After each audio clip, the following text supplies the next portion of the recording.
Et si je vous disais que les Fon, les Adja et les Gun venaient tous du Nigeria? Oui, le Nigeria. Parce que bien avant les frontières que nous connaissons aujourd'hui, les populations circulaient librement dans cette partie de l'Afrique de l'Ouest.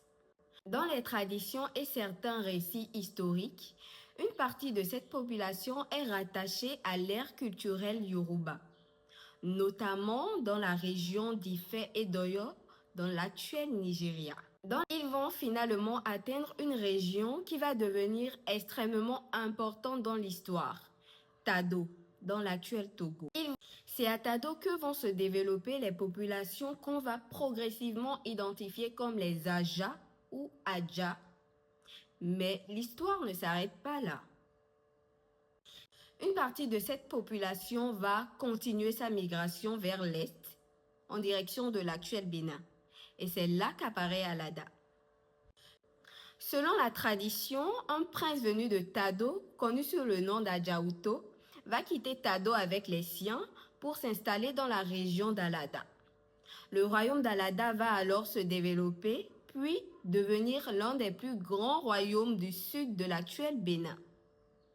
Mais après une crise de succession, une nouvelle séparation va avoir lieu.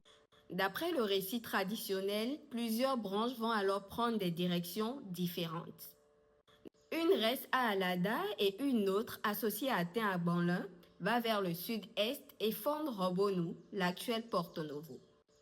Une autre branche, associée à Do-Aclin, va vers le nord, puis donne naissance à la lignée qui conduira à la formation du royaume de Dahomey avec Abomey comme capitale. Et c'est là que l'histoire devient fascinante.